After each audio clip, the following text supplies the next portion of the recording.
One person is dead and 2 others were hurt in a broad daylight shooting and slashing along a busy commercial strip in Longwood. News 12's Heather Fordham spoke with witnesses who watched the chaos erupt and has the latest on the investigation tonight. I was running because when people running like that, I have to run for my life. The sound of gunshots sent people running for their lives down Southern Boulevard on Tuesday afternoon. I had like 4 shots going off.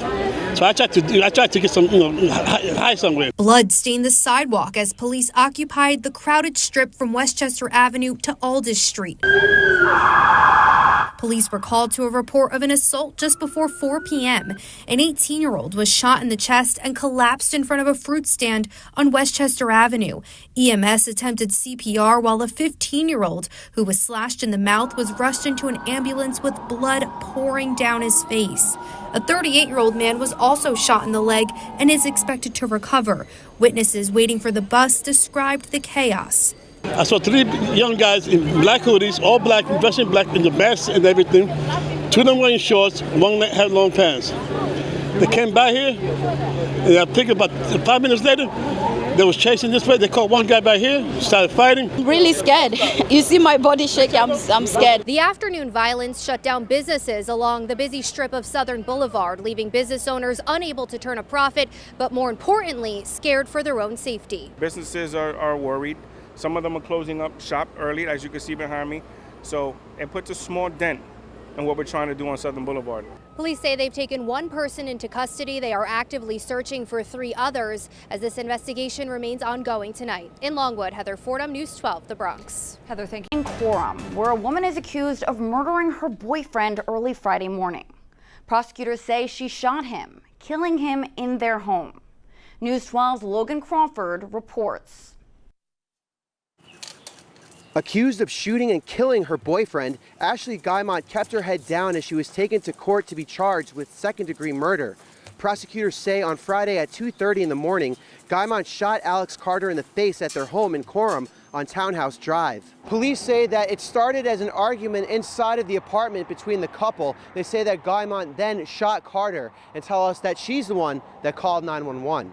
In court during her arraignment, prosecutors told the judge police found a 9mm handgun on the kitchen counter and a shell casing next to Carter's body. He was taken to the hospital where he was pronounced dead. Prosecutors say that Guymont admitted to police that she shot Carter and that she was acting in self-defense because he was strangling her. And we know the level of trauma that Ms. Guymont experienced, particularly prior to this incident. Guymont's lawyer says she was a victim of ongoing domestic violence and that she has marks on her face and a swollen neck from the physical confrontation before the shooting. This is a case where the history, circumstance of these parties are going to show that Ms. Guymont had absolute fear during this incident, and particularly what happened on July 4th. Prosecutors say Guymont has no criminal history. She is being held without bail and faces 25 years to life in jail. In Coram, Suffolk County, Logan Crawford, News 12. Police ask anyone with information about the shooting to call the homicide squad at 631-852-6392. A body has been found in the case of a missing vacationer who lived in Monroe until recently. The private investigator on this case tells us that a search was done Saturday for 51-year-old Brian Terrence. Police and volunteers found a badly decomposed body off the road in a ditch where he went missing, but it's not confirmed if it's Terrence yet. An autopsy is now underway. Terrence was last seen June 25th while on vacation with his wife in Turks and Caicos. Surveillance video had him leaving his Airbnb and walking downtown. He had lived in Monroe before recently moving to Manhattan. It has been 6 months since a massive 5-alarm fire tore through an Allerton apartment building. And tonight, tenants who were forced out say they are still waiting for a permanent place to live. News 12's Natalie Hernandez spoke with those who are demanding action. Our situation is not just unfortunate, it's shameful. Rickardine lived in her apartment at 2910 Wallace Avenue for 33 years. I'm looking at my son's room right there. And I remember he used to look out the window and say, "Mommy, look at the birds." Today, her and other tenants rallying trying to survive after a devastating 5-alarm fire tore through the building in January. I had really practically nothing. All calling on city leaders and landlord Ved Parkesh to step up. 6 months, the building is still the same. There's no roof. They haven't really done any repairs. More than 250 families were forced to find other places to live, and many, like Paul Torres, are still in shelters or unstable housing. It makes me want to cry, but I'm a survivor. We all are. A full vacate order was placed on the building, and residents say 6 months is simply too long to wait for no repairs to be made. There's still no roof there, and all they put up was some support beams so that the bricks don't collapse. It's not enough. Despite everything, tenants say they found family in each other. We made good friends and family in the building. I just believe that God is going to get us a better place. Leaning on community while they wait to go home.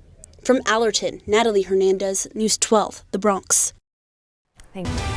Breaking into our newsroom, we continue to follow a shooting in East New York that left one man dead just hours after the 4th of July holiday. News 12's Morgan Scott is at the scene where police are still investigating exactly what happened. Morgan. A night of fireworks and celebrations took a quick turn when a 29-year-old man was shot and killed outside this school around 1:30 a.m. this morning. Police tell us they actually got the call from the hospital about a 29-year-old shot in his chest and pronounced dead by hospital staff. They eventually determined the shooting happened outside of the Brooklyn Gardens Elementary School, where residents say you will typically find children hanging out even after school hours. But sounds from last night were easily mistaken as just another part of July 4th. Just growing up in East New York, anything's possible growing up in East New York. Especially when you have kids, and it's hard. So everybody in the neighborhood got kids. Sometimes when you come out to help, you get hurt. You know, so it's hard. Like you want to help and you don't want to help.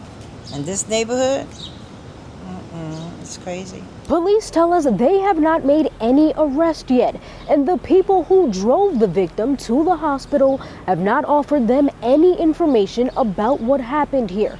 But the police investigation continues. In East New York, Morgan Scott, News 12 Brooklyn. Severe weather did move through the state tonight, and we're learning more from the governor tonight that these storms turn deadly.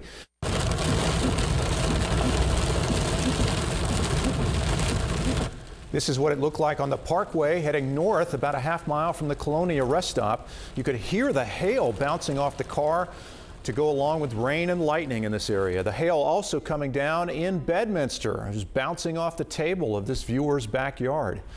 Saw damage in South Plainfield. Wind and rain there, whipping the trees around. Branches and whole trees are down around these areas tonight.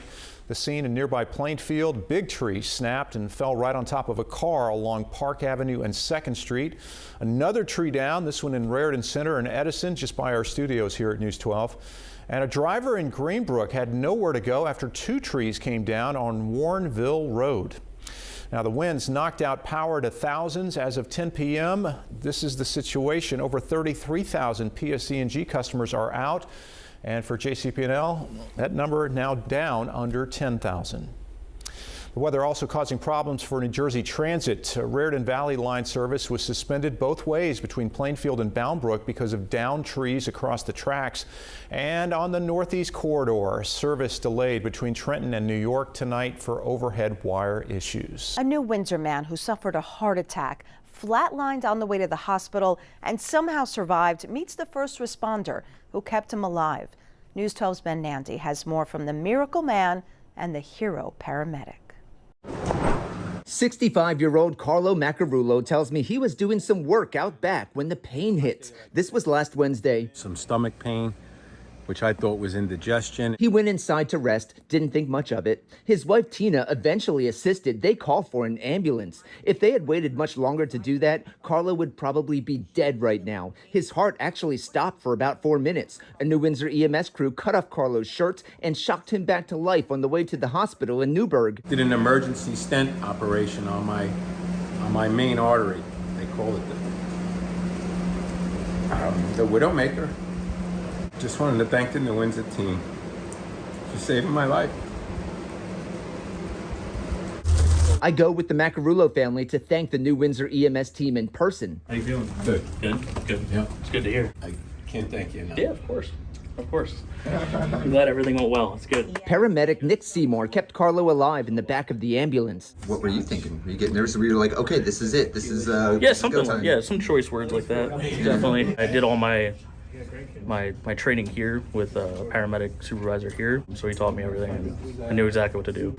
Seymour shows Carlo the defibrillator pads and other technology that helped keep him alive. Seymour also had to dodge some punches from Carlo. When your brain loses oxygen, it can make you act out. Was that really swinging? Yeah. Yeah, I would be too. It's quite all right. I would be too. Carlo's fascinated with the tools Seymour used to save his heart. He gives all the credit, though, to Seymour himself for his quick action and having a great heart of his own. In New Windsor, Orange County, Ben Nandy, News 12. And I bet he has a new lease on life. Carlo Macarulo and his family say they hope people watching this will take chest pain incidents more seriously. If you feel chest pain, even if you think it's minor or it'll just pass, you should really seek medical attention right away. New details this morning in the high-speed crash that killed a young couple. 2 more people are charged. That makes 3 that we know of accused of being in the car that caused this.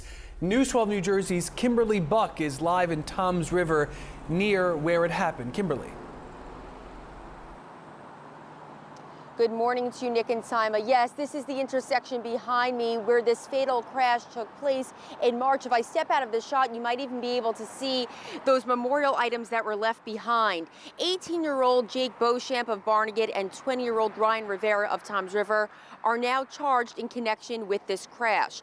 Both males pictured here have been hit with several charges, including aggravated manslaughter and vehicular homicide, aggravated assault, causing bodily injury with fleeing, eluding, hindering prosecution, suppressing evidence, and obstruction.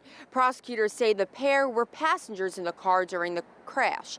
The suspect, police say, was behind the wheel. 18-year-old Carlos Martinez will remain in jail this morning.